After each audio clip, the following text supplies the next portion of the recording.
I have my Windows 10 is running right now, and it's not a part of a domain or anything. It's just a standalone workstation. Let's say we're getting a new employee to our department, to our company. Let's say he's coming for our engineering department, and we're going to assign this computer to them.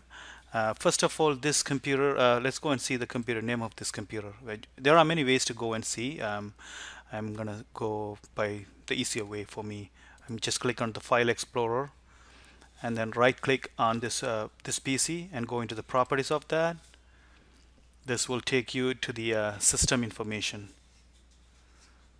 and you can see here um, the computer name, desktop dash HG7. These are it's when you install the computer without specifying any of the useful name, this will automatically assign a name of this. And also this work group, the computer is not a part of a domain or anything. So what we're going to do is we're going to change the name of this computer. I'm going to click on change settings here.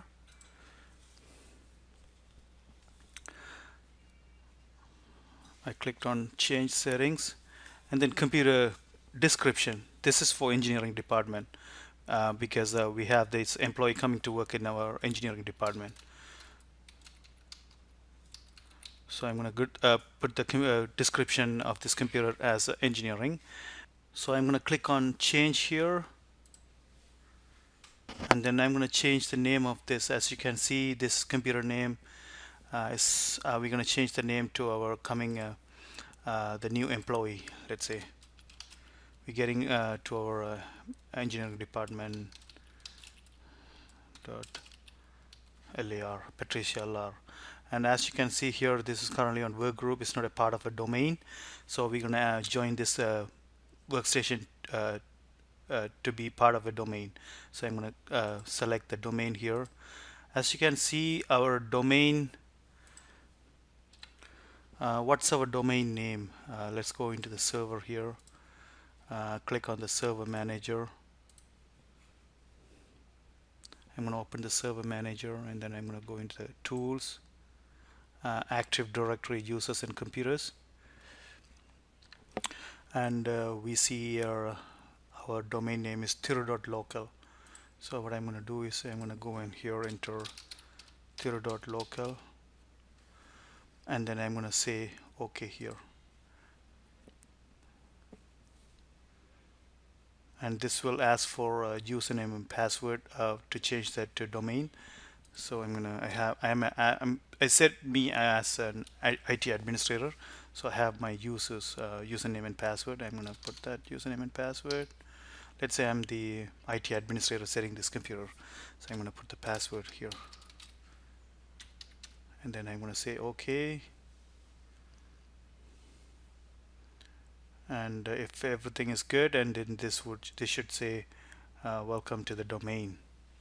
As you can see here, it says welcome to the theory.local domain. So this computer is successfully added to the to become part of a domain.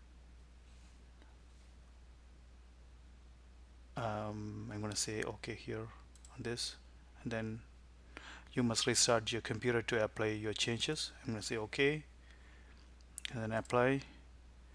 So it's going to say restart now. I'm going to restart the computer, and then we're going to see the changes.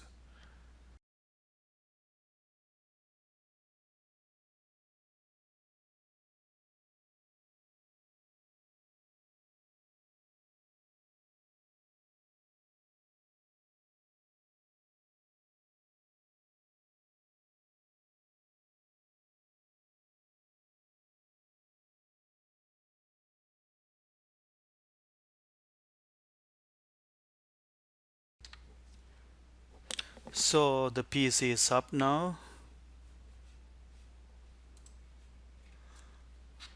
So we're going to log into the PC with the regular the local with the local username and password.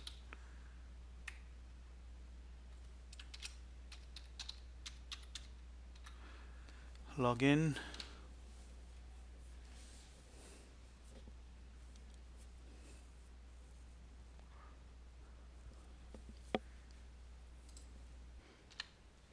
Now we are going to verify whether this connected, this become part of a domain or not. What we're going to do is we're going to go into the system properties area again.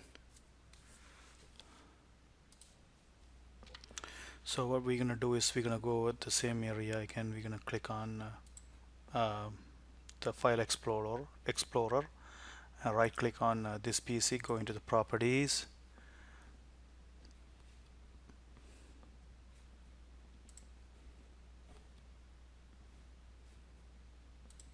Just taking a little time, extra time. Let me see.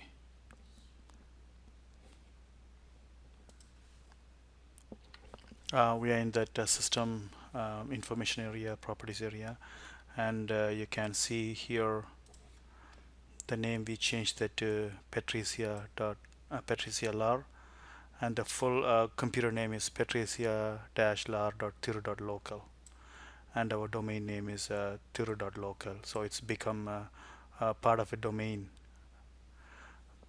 a member of a domain, and you see that a computer description that we changed to engineering.